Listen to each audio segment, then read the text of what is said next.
जय श्री राम दोस्तों, स्वागत है आप सभी का हमारे चैनल एके दीप ब्लॉग्स और बिसरक गांव में। दोस्तों आपने ज़्यादातर आपने रावण की लंका के बारे में सुना होगा, श्रीलंका के बारे में सुना होगा और रावण से जुड़े प्राचीन जो इतिहास हैं, जो साक्ष्य हैं, राम सेतु के बारे में आपने सुना होगा। आपने कभी सुना है कि उत्तर प्रदेश में ही रावण का एक गाँव है जो कि आज भी यहाँ के लोग रावण को यहाँ पर अपना पूर्वज मानते हैं और रावण की दशहरे के दिन में पूजा भी करते हैं। सिर्फ 2 घंटे के लिए रावण की जो मूर्ति है वो यहाँ पर निकाली जाती हैं। रावण का पुतला यहाँ पूरे क्षेत्र में ही नहीं जलता। पहली बात तो यह है कि क्षेत्र में रामलीला होती नहीं, तो जब रामलीला होती पुतला वहीं जलाया जाता है। ऐसे तो कोई बना के जलाता नहीं। सही बात। तो यहाँ रामलीला होती ही नहीं, लेकिन राम की पूजा नहीं होती है ऐसा नहीं।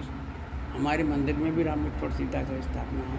दोस्तों बिसरक गांव को पारंपरिक रूप से इस गांव के लोग रावण का जन्म स्थान मानते हैं और ऐसा कहते हैं कि यही रावण का जन्म स्थान है और यहीं पर रावण के पिता ऋषि विश्वा जी प्राचीन समय में यहाँ पर रहते थे। ये शिवलिंग सृष्टि के प्रारंभ का ही है। जब पुलस्त मुनि को और अन्य ऋषियों को, कश्यप मुनि वगैरह के ना, अत्र मुनि, कश्यप मुनि, पुलस्त, दक्ष, नारद, इनको जब सृष्टि रचने का आदेश ब्रह्मा ने दिया तो उन्होंने कहा कि पहले शिव की पूजा होगी, उसके पश्चात होगी। तो उस समय शिव का आकार किसी को ज्ञान नहीं था। तब ब्रह्मा जी ने, पुलस्त मुनि ने शिव का आवाहन किया, मंत्रोच्चारण किया, तो स्वयं भू से प्रकट हुआ। जो शिवलिंग प्रकट हुआ है वही शिवलिंग आज भी है। ये शिव जी जो है, शिवलिंग यहाँ से प्रकट होया हुआ है, धरती से निकला हुआ है ये। तो चलिए दोस्तों, आइए आपको बताते हैं इस मंदिर के प्राचीन इतिहास के बारे में और मंदिर के जो पुजारी जी हैं उनसे भी कुछ बातें करेंगे और बताएंगे यहाँ के बारे में किस प्रकार से आप यहाँ तक पहुँच सकते हैं। तो दोस्तों आपने वीडियो का टाइटल और थंबनेल देख के पता कर ही लिया होगा मैं कहाँ पर आपको ले जाने वाला हूँ आज की इस वीडियो में। तो दोस्तों अभी मैं बिसरक के बिल्कुल पास में हूँ और आप देखिए नज़ारा यहाँ का आसपास का, और ये इधर की साइड में है बिसरक गाँव और यहाँ का आसपास का नज़ारा देखिए एक बारी आप।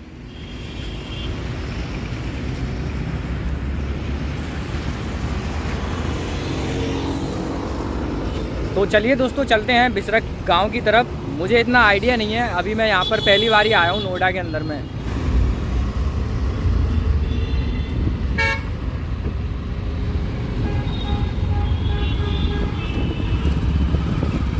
अभी मैं रास्ते में हूँ और मैं जा रहा हूँ रावण के उस प्राचीन मंदिर के पास में। ये देखिए यहाँ पर अभी ये प्लॉटिंग वगैरह हो रही है सामने। आपको लगेगा नहीं कि यहाँ पर मंदिर है पास में ही, लेकिन आपको ये ऐसे ही रास्तों से घूम करके आराम से आप मंदिर तक पहुंच जाओगे, कोई ज़्यादा दूर नहीं है। तो अभी मैं पहुंच चुका हूं मंदिर के बिल्कुल पास में ही और ये मंदिर के आसपास का नज़ारा देखिए आप। तो पुराने टाइम में जब यहाँ पर रावण के पिताजी श्री ऋषि विश्वा जी यहाँ पर तपस्या किया करते थे और इस मंदिर में जो शिवलिंग है वो भी बहुत प्राचीन है, उस मंदिर पर वो पूजा किया करते थे। उस टाइम पर तो ये जगह पूरा यहाँ पर हरा भरा हुआ करता था, प्रकृति का एक अद्भुत नज़ारा हुआ करता था। बहुत लाखों करोड़ों साल पहले की बात है वो। तो अभी के टाइम में यहाँ पर आप आसपास का नज़ारा देखिए। अभी मैं अलीगढ़ से करीब 120 किलोमीटर का सफ़र तय करके मैं आ गया हूँ रावण के उसी प्राचीन गांव में। तो मैं यहाँ के जो महंत हैं, जो कि मंदिर के पुजारी जी हैं, मैं आपसे उनकी डायरेक्ट बात करा रहा हूँ और वो बता रहे हैं इस प्राचीन जगह के इतिहास के बारे में। तो एक एक करके और पुजारी जी बताएंगे और हमें भी अच्छे से समझाएंगे। और हमें भी आज मौका मिला है इस पावन जगह पर आने का और इस बहुत ही प्राचीन मंदिर पर आने का। प्राचीन समय में तो ये जगह स्पेसफुल रही होगी, प्रकृति का यहाँ पर बहुत ही अच्छा नज़ारा होगा। अभी पुरानी जो जगह होती थी वहाँ पर जो लोग प्रकृति का नज़ारा देखते हैं ज़्यादातर प्रकृति, तो अभी हम जिस जगह पर आप इस मंदिर को देख रहे हैं बहुत ही प्राचीन मंदिर है। तो इसका कोई एक मेन जगह बताइए, जैसे कि आप जो बता रहे थे हिंदोर नदी, इसको प्राचीन समय में क्या हरनंदी नदी, और यमुना जी के बीचों बीच में ये जगह पड़ती थी। उस टाइम पर वो ऋषि यहाँ पर रहा करते थे। देखो शिव पुराण के अनुसार महर्षि पुलस्त का जो आश्रम था तो 2 नदियों के संगम पर, 2 नदियाँ वहाँ पर बहती थी। ये जो सामने आपने 3 टब्बर देखा है, ये पुराना रास्ता यमुना जी का है। यमुना बहा करती थी और दूसरी नदी हरनंदी है। तो हरनंदी बरसाती नदी थी। तो बरसाती नदियाँ कभी स्थान नहीं बदलती है, क्योंकि बारिश में पानी आ गया, गर्मी में सूख गया, कटाव होता नहीं था, स्ट्रॉन्ग हो जाता था वो। जो पहाड़ों से नदियाँ निकलती हैं वो धीरे धीरे धीरे धीरे कटाव करते करते स्थान बदलती है। तो ये वो पुरानी बात है। यमुना तो यहाँ से कटाव करते करते दिल्ली पहुँच गई, मगर बरसाती नदी जो थी हरनंदी वो अपने स्थान पर आज भी है, आज भी बह रही है। हालांकि पहले ये सूख जाया करती थी, अब ये नदी में बाहर का गंदा पानी, नालों का पानी तो छोड़ दिया गया, तो अब वो भर के चलती है, लेकिन उस समय नहीं चलती थी। तो ये जो स्थान है ये महर्षि पुलस्त का आश्रम है। यहीं पर उनके दो पुत्र पैदा हुए, बताया उन्होंने। उस समय लोगों की आयु बहुत लंबी हुआ करती थी। अगर देखा जाए तो 11,000 वर्ष तो भगवान राम ने राज किया अयोध्या। और रावण की आयु का अंदाज लगाया जाए तो उसका तो लगा पाना कठिन है, क्योंकि देखो रावण ने तो राम से युद्ध किया, रावण ने राम से युद्ध किया और मृत्यु को पाया। राम से पहले महाराज दशरथ ने देवासुर संग्राम किया था, उस समय भी रावण था। हाँ, क्योंकि रावण से दशरथ का युद्ध हुआ मान तो देखी होगी। और उनके पहले महाराज अज थे जो दशरथ के पिता श्री थे। रामायण में लिखा, सब चीज लिखा। तो महाराज अज ने भी रावण से युद्ध किया, तो उस समय भी रावण था। उससे पहले महाराज रघु थे, आज के पिता। तो महाराज रघु ने युद्ध किया रावण से, महाराज अज ने भी, रघु ने भी किया रावण से युद्ध। तो रावण भागा था जान बचा के। तो आप स्वयं अंदाज लगाइए कि राम की 4 पीढ़ी गुजर गई। उस समय रावण युवा था, युद्ध कर रहा था, युवा था। तो रावण की आयु का अंदाज लगा पाना तो कैसे कठिन है। हाँ, एक कल्पना भले कर लो कि लाखों वर्ष, ये तो एक मानसिक कल्पना है, गणना है, बिल्कुल। हकीकत की ये गणना नहीं है। हकीकत की गणना तो रावण की आयु का पता लगाना कठिन, क्योंकि रावण की आयु काल में 21 राम पैदा हुए थे। ये 21वें राम थे। परशुराम भी तो राम ही थे। देखो, सच्चाई तो कुछ अलग थी। रावण की मृत्यु को पाना हर एक के बस में नहीं। रावण एक प्रकांड विद्वान था, क्योंकि वो अपनी मृत्यु स्वयं लिखा के लाया था। नारद मोह में जब जय विजय को श्राप दिया नारद जी ने, जाओ कैसे हंस रहे हो, राक्षसों की तरह राक्षस हो जाओ। तो बोला कि ना ऋषिवर, हम आपको पहचान नहीं पाए, इसके लिए हम क्षमा चाहते हैं। आपने जो श्राप दिया वो मुझे स्वीकार है, लेकिन हमें एक बात बता दो कि हमारी मुक्ति कैसे होगी, मुक्ति कैसे होगी। तो उन्होंने कहा कि 2 रास्ते हैं। कौन से? एक तो भक्ति, दूसरी शत्रुता। तो छोटा रास्ता कौन सा? कि शत्रुता। भक्ति में तो तुम योग योग तपस्या करोगे तब तुमको मिलेंगे, और शत्रुता करोगे ना तो जल्दी मिलेगा, जल्दी। तो रावण तो ये वरदान पहले लेके आया, राम से मृत्यु। और रावण को मन बुद्धि नहीं था, वो जानता था अगर मैं पहले युद्ध में चला गया, मैं मारा गया, तो ये राक्षस धरती में फिर रह जाएंगे। ये जो राक्षस है वो धरती में फिर रह जाएंगे। क्यों? कि त्रेता का अंत हो रहा, द्वापर आ रहा, द्वापर आ रहा। उस समय वो राक्षसों से विहीन करना चाहता था। तो इसलिए उसने पहले सारे भाई मरवा दिए, भतीजे मरवा दिए, बेटे मरवा दिए, शहर सेना मरवा दी, अंत में स्वयं गया। और रावण को ये भी मालूम था कि जो हमने कर्म किया है वो क्या है, वो क्या है। जैसे सीता का रावण को मालूम था मैं सीता को छू नहीं सकता,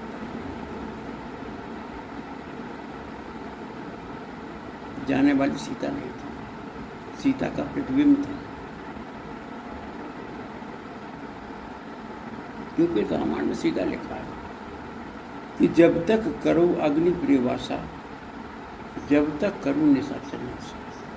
तो जब सीता जी को राम में अग्नि में प्रवेश कर दिया, रावण कौन सी सीता ले गया? कुछ दिन में छोड़ गए हुए बनवास चले गए हुए, और उस लक्ष्मण को, ये सब राम की लीला थी। लक्ष्मण और इसको जब लक्ष्मण जी को अंत में रावण से ज्ञान लेने को बोला, तो जब लक्ष्मण जी ने तो भर दिया रावण को कि जब आप इतने ज्ञानी विद्वान थे तो माता सीता का हरण क्यों किया? हाँ, तो बोले कि लक्ष्मण ये बात केवल मैं जानता हूँ और राम जानते हैं। क्या ये बात न तुम जानते हो न ये समाज सृष्टि जानती है, ये बात केवल राम जानते हैं और मैं। क्योंकि उसको मालूम था ये सीता नहीं है, और राम को भी मालूम था ये सीता नहीं है। ये गुण रास्ता आने के बाद अग्नि परीक्षा आग में घुसेड़ने का क्या जरूरत थी? उन्हें मालूम था ना सीता तो ये है ही नहीं, इनको अग्नि में भेजो, सीता तो बुलाओ।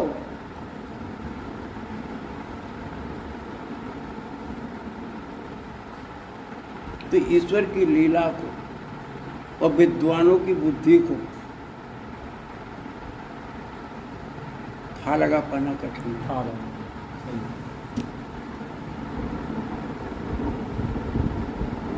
हरि कथा हरि अनंत, हरि कथा अनंत। इनकी कथाओं का अंत नहीं, वैसे इनकी लीलाओं का भी अंत नहीं है। जैसे कि लोक कथाओं के अनुसार लोगों के बीच में कुछ भी अगर जो बातें आती हैं, ज़्यादातर तो सत्य बात वही होती हैं जो कि ग्रंथों में और पुराणों में लिखी हुई हैं। देखो मैंने कहा ना, जो अल्प ज्ञानी होते हैं उनका खून लिखा है। अगर जो उसका अध्ययन करके बैठा होगा वो ईश्वर को उंगली दिखा नहीं सकता। नहीं, तो आपने समाज में ज़्यादातर ये बातें सुनी होंगी, कुछ लोग ऐसा कहते हैं नहीं ऐसे नहीं, ये हुआ था वो हुआ था, लेकिन ये सारा कुछ ठीक नहीं है। आप पुस्तकों से ज्ञान लो, ग्रंथों में पढ़ो, पुराणों में देखो क्या लिखा हुआ है। कुछ लोग लोक कथाओं के अनुसार जो कही हुई बातें होती हैं उन पर विश्वास करते हैं, ऐसी बातों पर विश्वास करना ठीक नहीं है। आप पुस्तकें पढ़िए, ग्रंथों को पढ़िए, पुजारी जी जैसे कि बता ही रहे हैं हमें। और अगर आप वाकई में अच्छा ज्ञान लेना चाहते हैं और प्राचीन जो इतिहास है, मान्यताएं हमारे सनातन धर्म की, तो आप ग्रंथों को पढ़िए, गीता पढ़िए, उसमें आपको सारा कुछ सच सच आपको दिखाई देगा। पढ़ना आप आराम से, आप अपने घर में भी जो भी बाल बच्चे हों उनको भी ये सब सिखाइए, अपने सनातन धर्म से जुड़े रहिए और अपने आसपास के लोगों को जागरूक करिए अपने धर्म के प्रति। मंदिर का जो मेन द्वार है उसके आसपास का नज़ारा देखिए एक बारी आप, और ये कलाकृतियों के माध्यम से, मूर्तियों के माध्यम से आपको दर्शाया गया है किस प्रकार की जो है लीलाएं यहाँ पर रची गई थी। और मंदिर के द्वार के शिखर पर आप देखिए यहाँ पर गणेश जी विराजमान हैं हर मंदिर की तरह, और रावण की भी एक प्रतिमा यहाँ पर आपको देखने को मिलेगी, क्योंकि ये रावण का जन्म स्थान है, इसीलिए रावण की भी प्रतिमा आप देखिए यहाँ पर। तो मंदिर का जो मेन गेट है, मेन परिसर, उसके बाहर की साइड में आप देखिए ऐसी कलाकृति यहाँ पर बनी हुई है, और इन मूर्तियों के माध्यम से, इन कलाकृतियों के माध्यम से हमें समझाया जाता है और क्या यहाँ का प्राचीन इतिहास है। तो आइए, अभी बाहर से तो मैंने आपको यहाँ पर जो बनी हुए हैं बाहर कलाकृति वगैरह जो अभी बनाई जा रही हैं वो मैंने आपको सारा कुछ दिखाया, और चलते हैं अभी अंदर और अंदर भी देखते हैं क्या क्या है।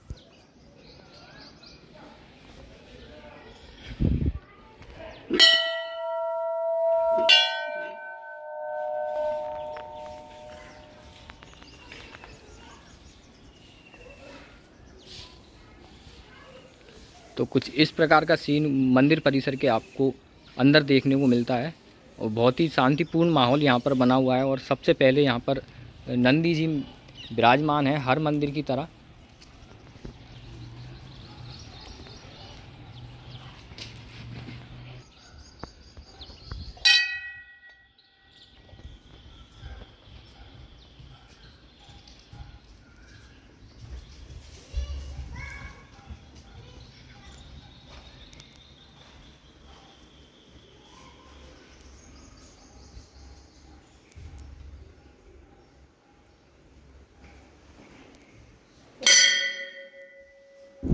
यही वो प्राचीन शिवलिंग है जिसके बारे में पुजारी जी हमें बता रहे थे।